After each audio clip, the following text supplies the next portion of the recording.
Je vais dire un beau bonjour à tous. Bonjour. Je vais vous écouter. Bienvenue à tous ceux et celles qui sont là, ceux qui viennent pour la première fois. Nous sommes très heureux de vous accueillir parmi nous et de vivre ce moment où nous pouvons rendre louange et honneur à notre Seigneur et écouter ce qu'il y a à nous dire. Semaine dernière, nous avons commencé une méditation sur l'épître de Jacques. Et l'idée pour nous, c'est, nous en tant que disciples de Christ, que nous nous mettions en action. La semaine dernière, José, de façon très intelligente, nous a conduit à la notion de l'épreuve et la joie que Dieu nous invite à avoir au milieu de l'épreuve, même si l'épreuve c'est quelque chose de difficile, mais à comprendre le sens et à nous attacher au Seigneur dans ce moment-là. Aujourd'hui, je vais suivre dans ces mêmes raisonnements. Mais avant d'entrer et de lire le texte avec vous, Jacques, chapitre 1, de verset 13 au verset 18, j'aimerais bien de vous introduire à une histoire personnelle. J'aime bien raconter des anecdotes.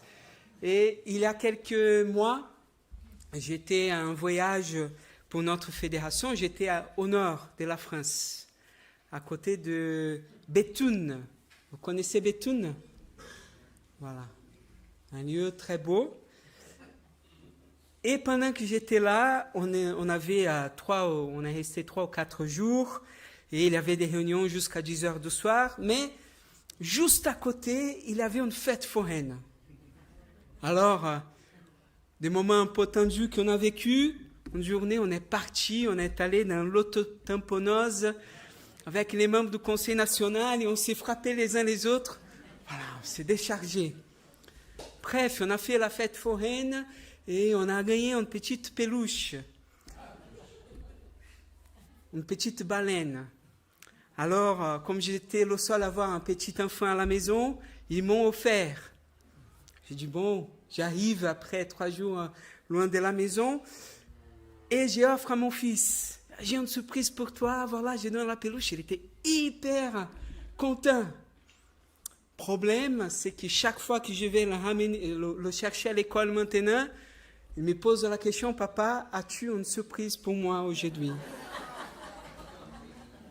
As-tu une surprise pour moi aujourd'hui? Je veux que vous gardez cette image dans votre tête. Et je vous invite à lire Jacques chapitre 1, verset 13 au verset 18. Et il est dit que personne, devant la tentation, ne dise « c'est Dieu qui me tente ». Car Dieu ne peut pas être tenté par le mal, et il ne tente lui-même personne. Lorsque nous sommes tentés, ce sont les mauvais désirs que nous portons en nous qui nous attirent et nous séduisent. Puis, le mauvais désir conçoit et donne naissance au péché. Or, le péché, une fois parvenu à son plein développement, engendre la mort.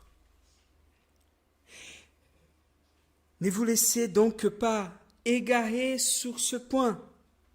Mes frères et sœurs, tout cadeau de valeur, tout don parfait nous vient d'en haut, du Père des Lumières, et en qui il n'y a ni changement, ni ombre, dû à des variations.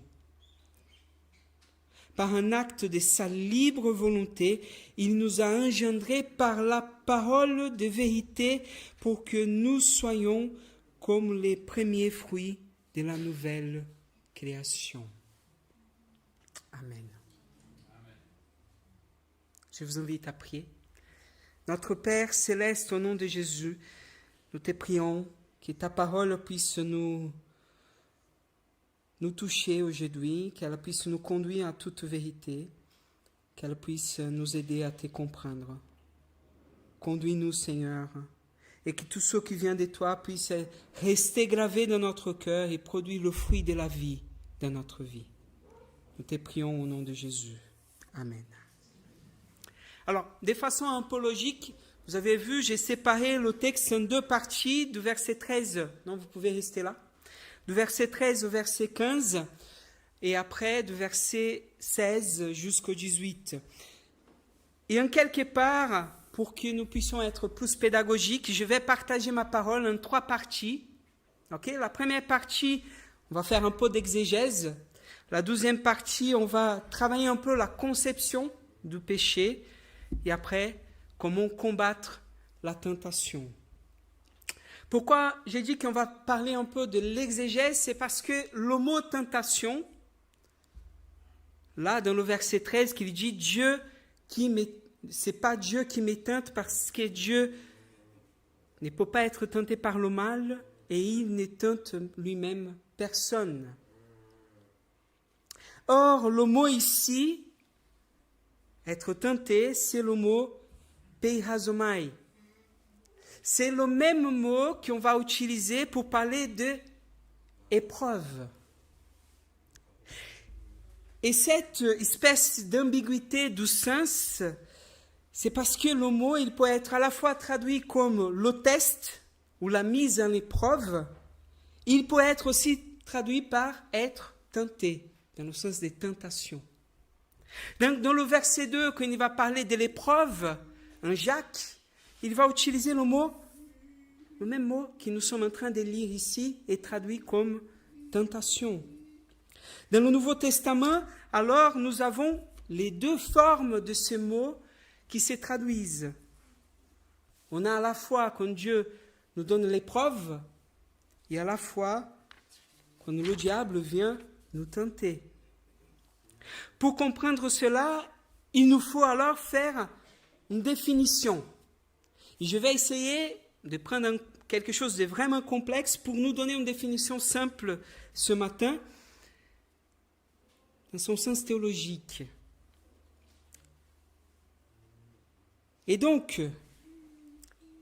ce que je vous invite, c'est de regarder le mot à partir de sa nature. À partir de sa nature. Et pour définir sa nature, on va le décliner en deux mots différents. Confiance et désir. Alors l'épreuve étant une forme de souffrance extérieure à mon être, qui met à l'épreuve ma confiance en Dieu.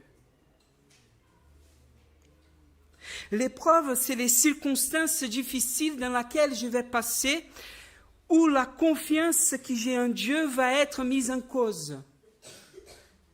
Ça peut venir, par exemple, lors d'une souffrance, qu'elle soit physique, qu'elle soit une souffrance dans mon mariage, qu'elle soit une souffrance de santé, qu'elle soit un problème d'argent dans ma vie. Ça veut dire toute situation difficile, toute affliction que je vais vivre et dans laquelle ma confiance en Dieu va être rudement éprouvée. Alors que la tentation, elle va mettre à l'épreuve non pas ma confiance en Dieu en elle-même, mais elle va mettre en épreuve mon désir, ce que je souhaite.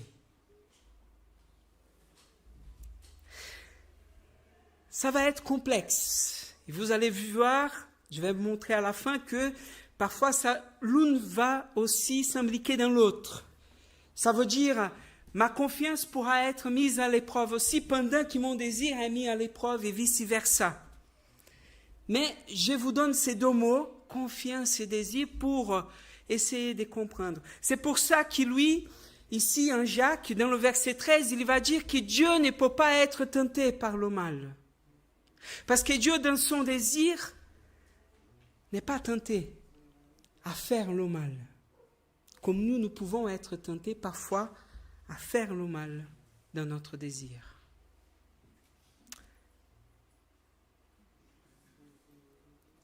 Vu cette complexité, on va entrer alors dans ce qu'il va parler sur la conception du péché. Je vais utiliser un théologien qui a écrit un petit commentaire sur Jacques qui s'appelle Warren Wisby. Désolé pour les Américains, les Anglais. Voilà.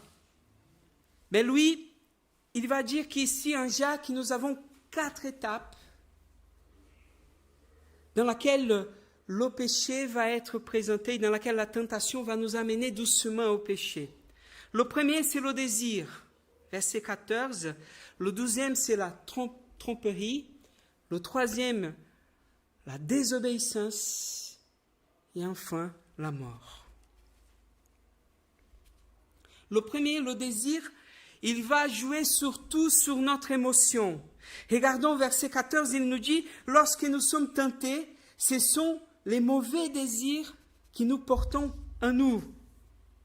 Là encore, nous avons un problème d'exégèse parce que le mot désir ici n'est ni bon ni mauvais. En fait, il va apparaître dans le Nouveau Testament, il peut être traduit comme désir, comme passion, comme concupiscence, comme mauvais désir. Il peut être traduit, de plusieurs manières différentes parce qu'il va aussi avoir un sens positif et négatif. Par exemple, le Christ, en Luc chapitre 22, verset 15, il va utiliser ces mots pour dire « J'ai vivement désir de célébrer cette Pâque avec vous avant de souffrir. » Ce désir du Christ, ce n'est pas un mauvais désir, vous êtes d'accord avec moi? Je veux passer un moment avec vous. Donc, dans les Écritures, le mot désir, il n'est pas nécessairement un mauvais désir, un mauvais penchant. Mais il peut aussi avoir un sens négatif et péjoratif, comme nous le voyons ici en Jacques. Ici, en Jacques, il apparaît dans sa forme péjorative. Pour aller plus loin, on pourrait le traduire ici comme convoitise, qui peut être bien employé ici, et convoitise, par contre, pas dans le sens de le penchant sexuel qui va être plus exclusif, mais dans la définition qui nous est donnée dans le dictionnaire, désir extrême et émodéré, voilà, émodéré, merci, de posséder quelque chose, ou sinon cupidité. C'est dans ce sens-là que Jacques nous présente le mot désir. Lorsque nous voulons satisfaire notre désir d'une manière qui va à l'encontre de la volonté de Dieu, il va dénaturer à ce moment-là l'objet de notre désir. Il nous fait esclaves finalement de ce que nous désirons. La soif de posséder l'objet de notre désir. Frères et sœurs, avoir le désir, ce n'est pas une chose mauvaise. Dieu nous a conçus comme des êtres désirants. C'est bien de désirer une épouse, d'avoir une femme. Et le désir pour la femme, c'est un bon désir. Pour rester dans cet exemple, moi, en tant qu'homme hétérosexuel, apportant mon désir à une femme, c'est normal de sentir l'attirance pour une belle femme qui vient. Alors là, c'est un peu élevé, là. Vous pouvez baisser un peu le son, je pense. Au moins dans le retour. Chaque fois que je touche là, ça fait un bon. J'aime bien la basse là, mais ça renvoie. D'ailleurs, j'avais un professeur à la faculté, en parlant de ça, il disait « Attention, le problème, ce n'est pas le premier regard, c'est le 12e. » Et il y avait un ami à la faculté, vous savez, les étudiants de la faculté de théologie, ils sont très sages.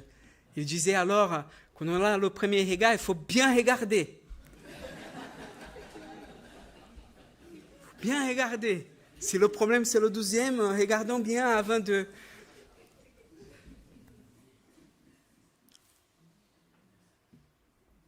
Mais ici, en fait, certains exégètes, ils vont même plus loin parce qu'ils vont dire que dans notre traduction moderne, on pourrait même prendre cette notion de désir que Jacques est en train de développer ici pour parler aujourd'hui des pulsions. Vous savez, cette force, à la limite, entre quelque chose d'organique, mais aussi psychique, qui pousse nous à vouloir de telle façon qu'on arrive même à perdre le contrôle.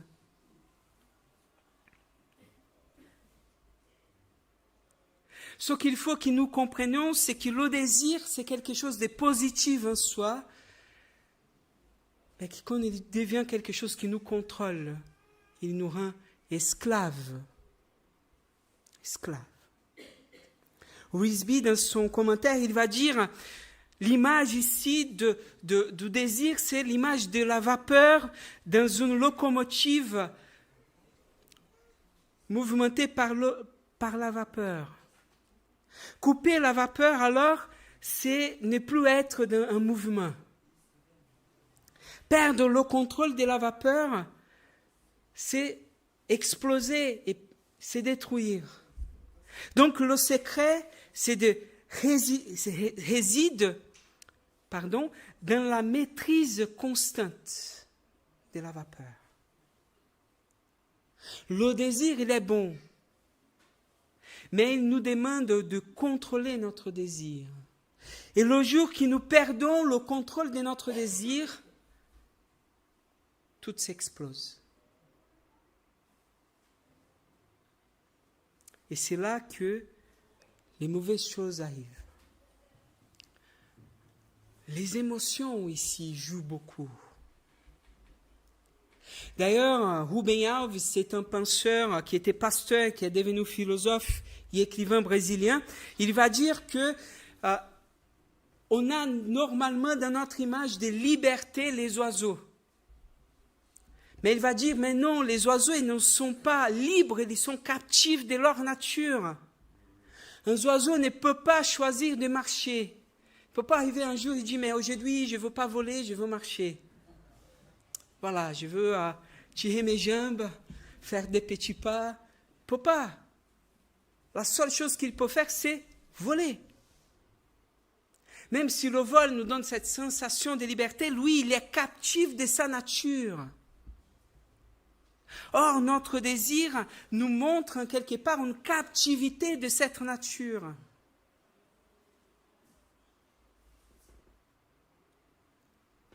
Deuxième chose, la deuxième étape ici qu'il va nous dire, c'est la tromperie, qui est liée normalement à notre intelligence. Dans le verset 14, Jacques, il va utiliser deux mots pour donner cette image. Ce sont les mauvais désirs que nous portons en nous, qui nous attirent et nous séduisent. Et là, ces deux mots, dans le grec, qui sont liés à la chasse et à la pêche. Attirer ici, c'est la notion de quelque chose qui vient piéger ce qui est chassé. Et séduire, on peut même le traduire littéralement comme mettre la patte dans la maison. Donc, regarde que ça, c'est pas l'œuvre du diable, mais c'est l'œuvre de notre désir. Arrêtons de dire, ah non, j'ai tombé, c'est le diable. Non, c'est pas le diable, c'est vous. C'est moi. C'est notre désir.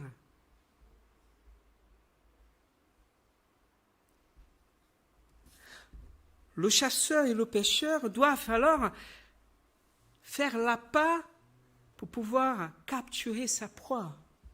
La tentation comporte alors toujours cette notion un peu d'appât, un stimule qui nous conduit naturellement à vouloir quelque chose, qui vient pour nous dévier notre attention, notre intelligence des conséquences et de la juste compréhension des choses. Vous savez, il suffit de regarder ces films romantiques de Hollywood où les gens laissent leur famille, laissent leur travail pour aller vers celle qu'ils aiment.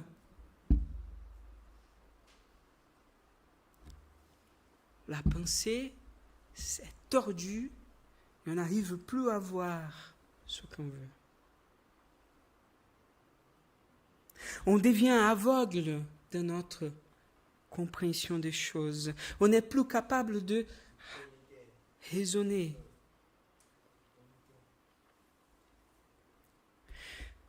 Que ce soit au niveau sexuel, mais que ce soit dans notre vie. Combien de nous n'avons pas été vraiment tellement dans la joie de faire quelque chose, dans l'enthousiasme, qu'on ne regarde plus les complications que cela pourrait apporter dans notre vie. On veut acheter une maison, on aime cette maison, on a un coup de cœur. Hein? C'est Stéphane Plaza, hein, dans son programme-là, qui me parlait souvent le coup de cœur. Et on regarde et on voit que la maison, ça doit être ma maison. Et là, on va faire tout le possible pour avoir, même si on n'a pas l'argent pour l'avoir.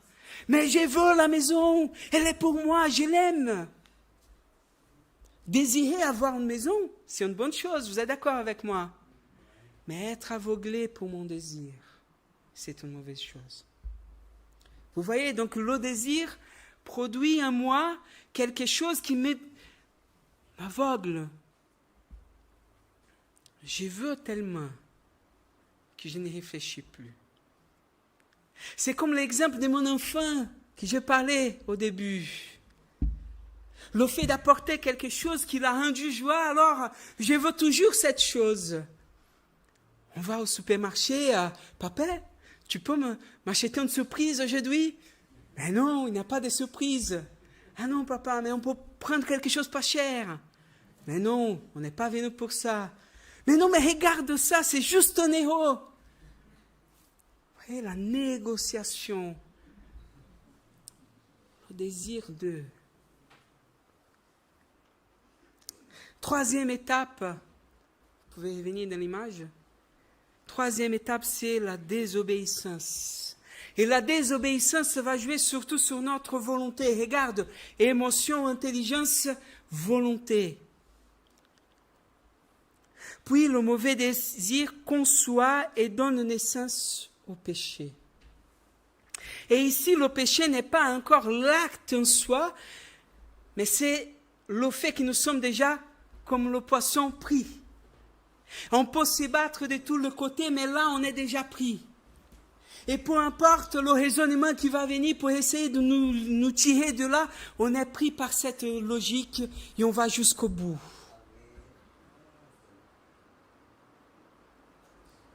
Là, Jacques n'utilise plus la terminologie de la chasse et de la pêche, mais celle de l'enfantement d'un enfant. L'intelligence et les émotions nous sont aveuglées, alors notre volonté n'est plus en capacité de faire ce qui est juste et bon. Jacques sort de l'illustration pour nous parler. Alors, comme j'ai dit, c'est lui qui va donner naissance. Mais une naissance un peu tordue, une espèce de fausse couche. Pourquoi? Parce que quand on accouche un enfant, on accouche quelque chose qui est la vie. On donne la vie est là, elle est née. Et si c'est la mort qui va se produire comme conséquence du péché.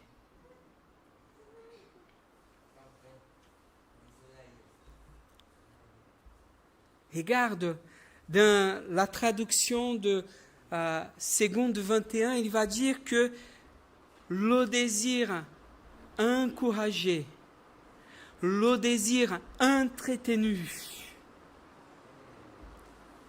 le désir trompé, il m'amène au péché, à la désobéissance. Frères et sœurs, la vie chrétienne est une question de volonté. Est une question de volonté. Je vais redire, la vie chrétienne est une question avant tout de volonté et non d'émotion. Nos émotions, elles vont et viennent. Un jour, j'aime mon épouse, c'est la belle de mes yeux. L'autre jour, on s'engueule et on dit, Seigneur, pourquoi tu m'as donné cette femme? Un jour, j'aime mon travail, je me sens épanoui. L'autre jour, pourquoi j'ai choisi ce métier? Un jour, mon argent m'est suffi. Merci Seigneur, j'ai un nouveau portable. Quelle beauté ces portables. L'autre jour, ah non, mais il a un iPhone 16. Pourquoi j'ai ces portables-là? Un jour, ma maison, elle est superbe. Quelle maison Dieu m'a donnée. Regarde comme elle est grande. L'autre jour, j'ai mes seins encombrés. Je n'ai plus d'espace. J'ai une toute petite maison. Nos émotions vahissent. Comme je vous dis, c'est normal à un homme ou une femme de se sentir attiré pour un homme ou une femme qui n'est pas son épouse. C'est normal. Ce qui n'est pas normal, c'est d'entretenir cette émotion-là, cette attirance.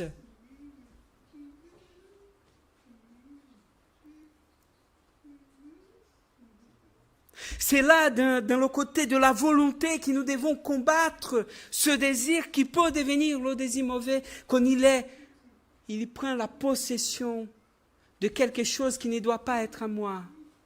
Quand lui, il m'inverse, il m'attire à une forme de posséder qui n'est pas bonne et qui n'est pas dans la volonté du Seigneur.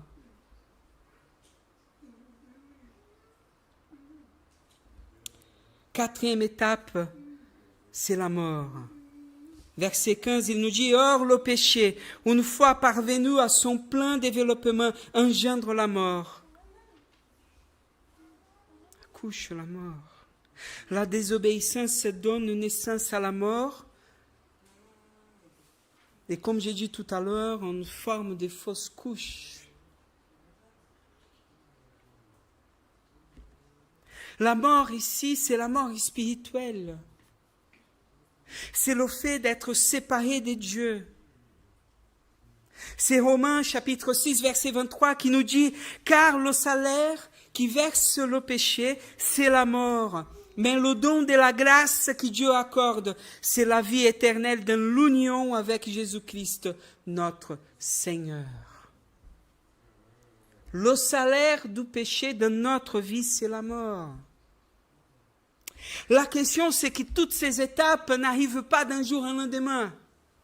Ces étapes, ce n'est pas quelque chose que j'ai vu là, dans 2 ou 3 minutes. Mais c'est quelque chose qui continue, qui est entretenu dans le temps.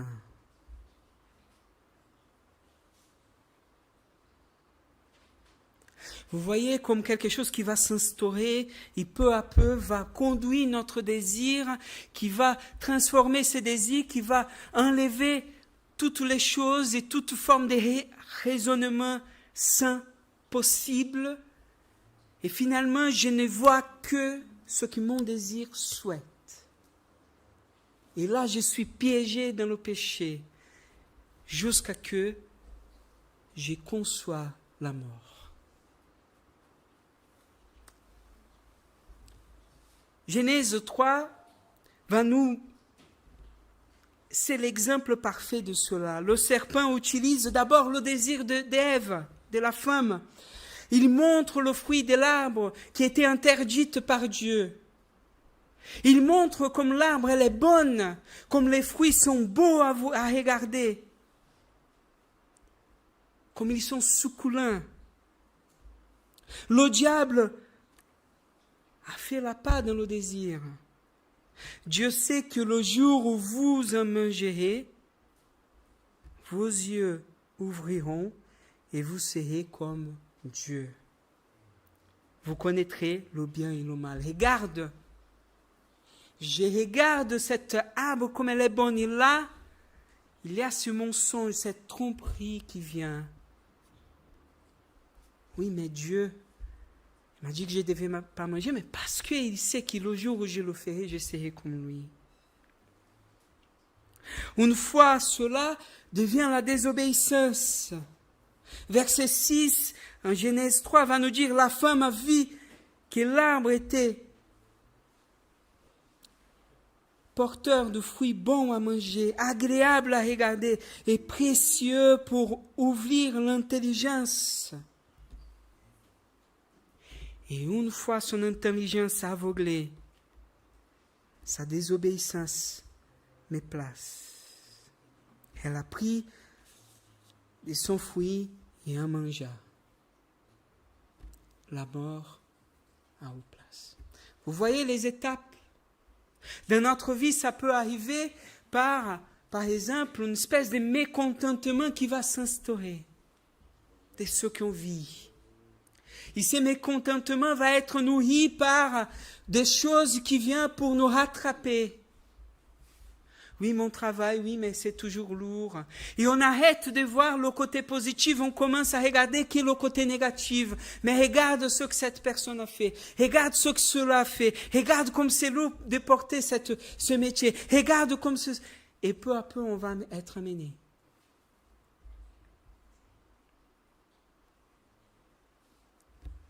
Un autre exemple un peu plus frappant, c'est un ami qui était au Brésil et tous les jours, il y avait une femme qui travaillait dans le même emploi que lui, qui habitait au même endroit. Et donc, pour diminuer les coûts, pour s'aider, on va faire le covoiturage. Et comme toute relation, lui marié, elle mariée, ça commence par des choses banales. Échange sur le travail, quelque chose qui va se passer sur le quotidien, sur les choses, mais la façon quotidienne, voilà, une femme belle qui est toujours avec lui, qui partage, et peu à peu on va entrer et on va commencer à partager des choses, de pensées plus intimes, jusqu'à ce que cette relation va se dénaturaliser pour lui. Et peu à peu, il va commencer à faire des comparaisons. Oui, tu vois, chaque fois que je parle avec elle, elle m'accueille, elle est bienveillante. Le serpent de mon épouse ne m'accueille jamais. C'est toujours une parole malveillante. C'est toujours la critique. Et pendant que tout va bien avec mon épouse, ça va, on se garde. Et là, un jour, tu viens de te disputer avec ton épouse. Tu arrives dans ta voiture, cette femme s'est disputée avec son mari. Aussi, tous les deux frustrés dans son mariage. Vous vous accueillez mutuellement. Et là, l'adultère se consomme. Regardez comment ça se fait. Je donne simplement un exemple. Mais pour dire que dans notre vie, c'est là que le diable joue. Il joue avec notre désir. Pour nous rattraper où notre désir nous attire. Alors, comment combattre cela? Je vais aller un peu plus vite. D'abord, on voit verset 17, verset 18, qu'il vient un peu nous dire des pistes. Mais la première, c'est on doit garder éveillé notre pensée. On doit garder éveillé notre pensée.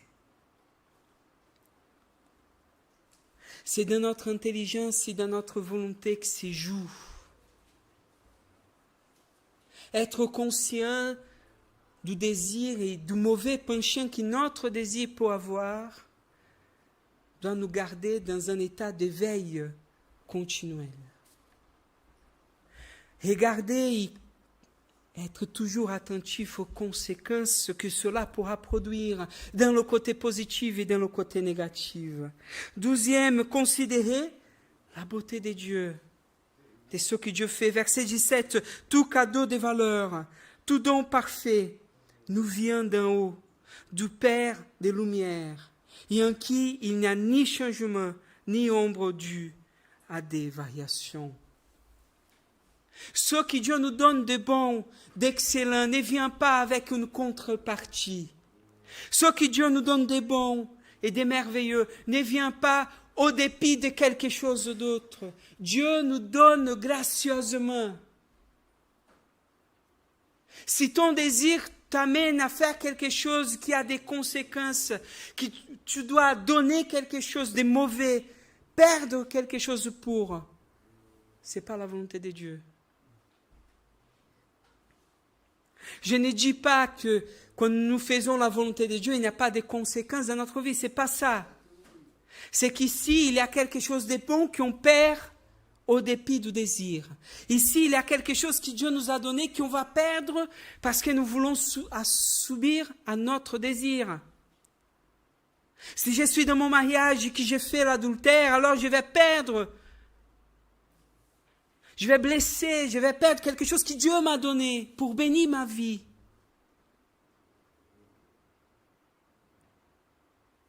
Vous comprenez? C'est dans ce sens-là. Dieu nous donne des choses bonnes et parfaites. Dieu ne fait pas, il ne marchande pas avec nous.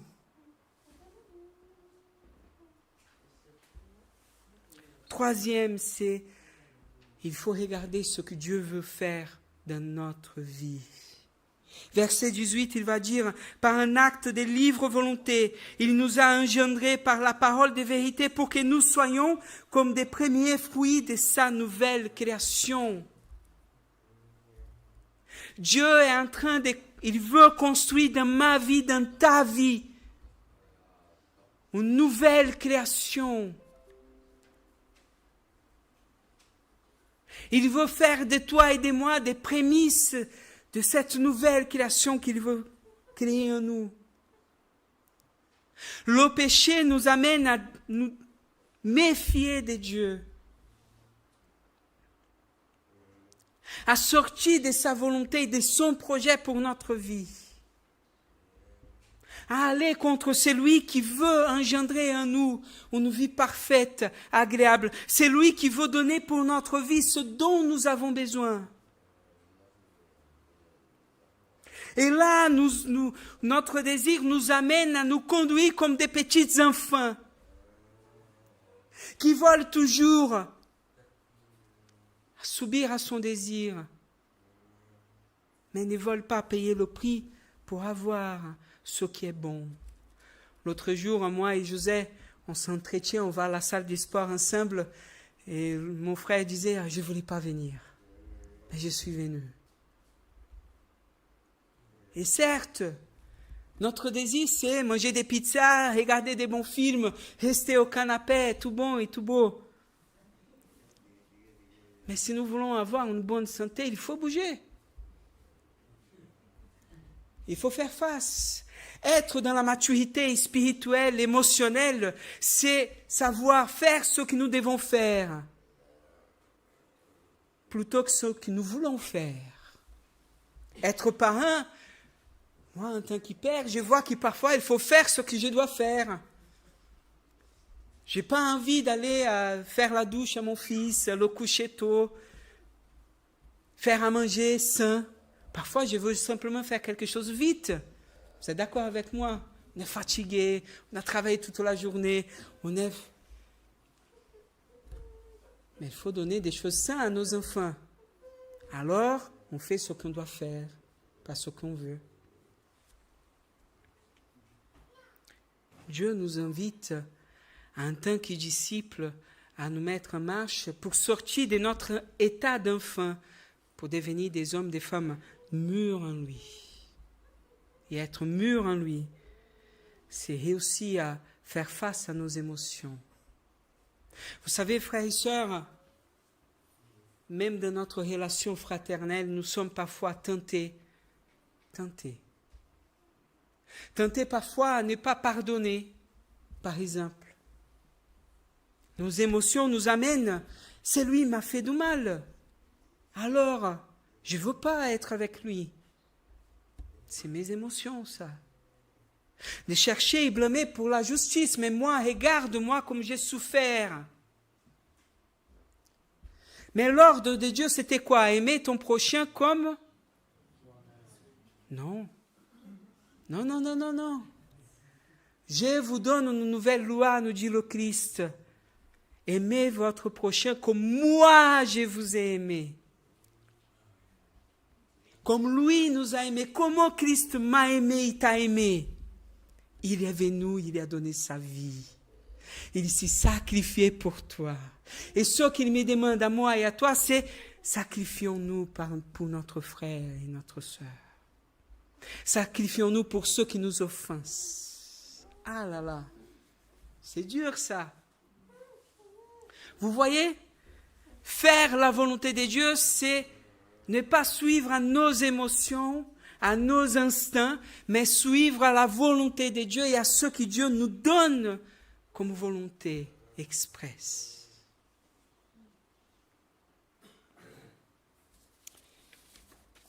Ce qui est beau et merveilleux ici, c'est que la parole du Seigneur ne nous laisse pas, parce que nous pouvons tomber tous. Je veux finir avec ce texte de 1 Jean, chapitre 1, verset 9. Vous pouvez mettre, c'est tout à la fin.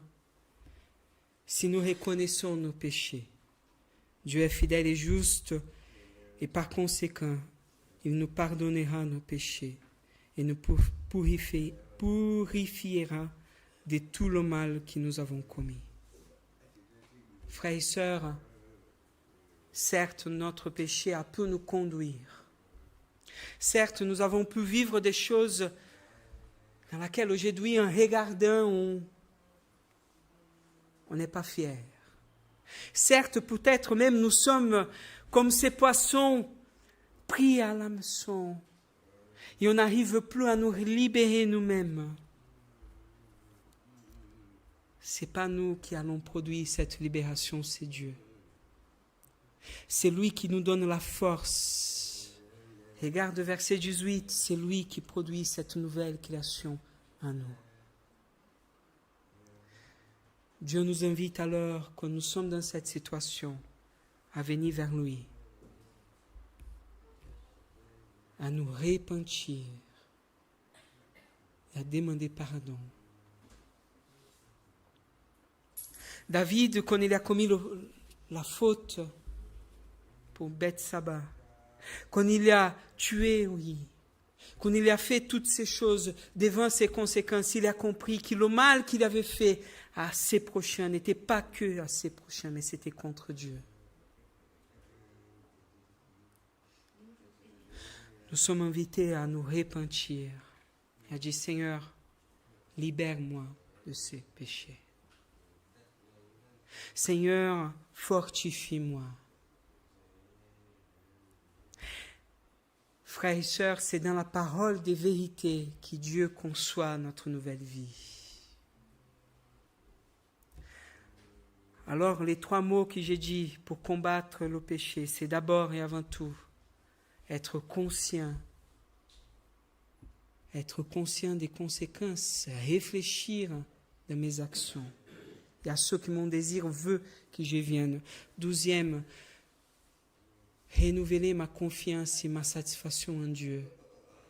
3e, me mettre toujours dans la confiance de ce que Dieu est en train de faire dans ma vie. Et cela, je ne peux pas faire si je ne suis pas dans une constante, je dirais même quotidienne présence de Dieu.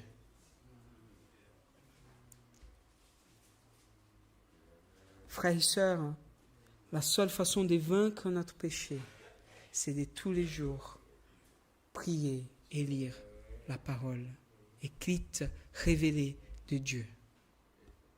Ah, mais je n'ai pas envie de faire. Ah, mais je suis fatigué. Tant pis, vous êtes adulte ou vous êtes un enfant. Désolé d'être franche. Mais alors, si vous êtes enfant, continuez. Lisez quand vous avez envie. Prenez juste le verset du jour. Oui. Mais si vous voulez mourir votre foi, être libéré du péché, faire face tous les jours, la discipline spirituelle dans votre vie, pour que Dieu puisse créer en toi la nouvelle création. Tout en sachant que le jour où nous allons tomber, parce que cela pourra arriver, nous pouvons venir vers lui, demander pardon et nous réconcilier. Amen. Je vais vous inviter à fermer vos yeux.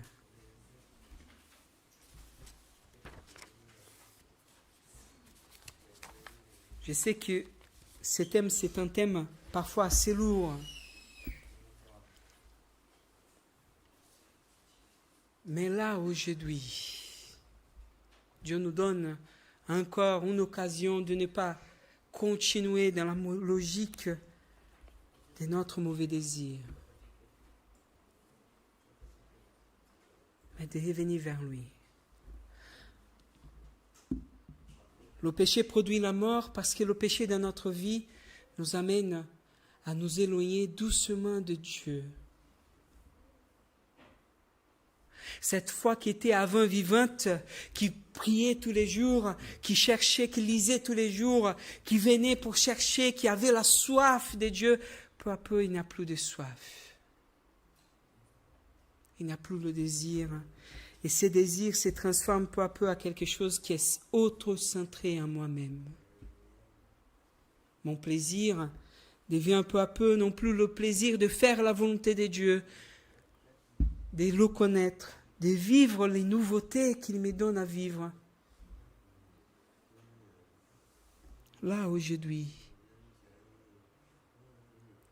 si nous confessons nos péchés, il est fidèle et juste pour nous pardonner.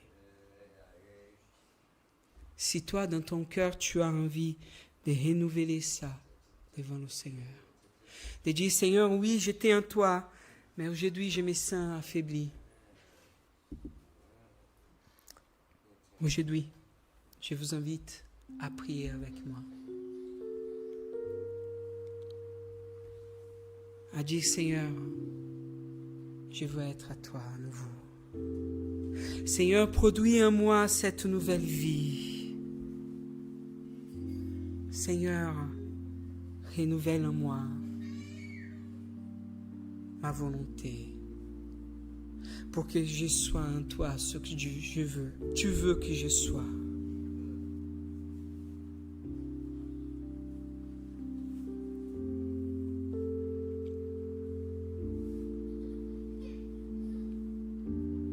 Je vous invite à prier. Et après, je vais finir et je prierai pour vous.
Seigneur notre Père Céleste, au nom de Jésus, nous sommes là devant toi, Seigneur, et même si nous n'osons pas dire certaines choses devant les autres, toi, tu connais notre cœur.